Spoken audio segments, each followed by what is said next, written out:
Bax, suallara düzgün cavab verin ki, sabah bu kişinin qulaqları burada açılanda hocanın əziyyəti yerdə qalmasın. Yaxşı bacıcan? Eşitmir, hocam eşitmir sayılır. Tamam, super. Aha, eşitmir qardaşımız.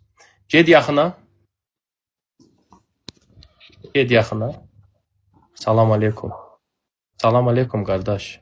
Eşitmir, doğrum. Ay, sağ ol. Hə, Allahın izinlə başlayalım, bismillahla. Telefonu düz tut, mən əsəbləşdirmə. Yaxşı canım bacım.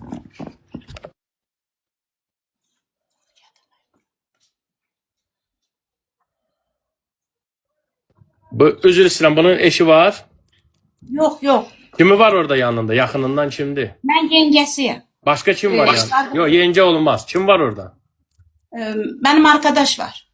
Yok han, arkadaş olmaz. Bu kişinin neyi var orada? Batsı, kardeşi. Kardeşi var kardeşi. La kardeşi lazımdı. Arkadaşı neymişsin? Kardeşini çağır. Kardeş gel buraya, yakın gel.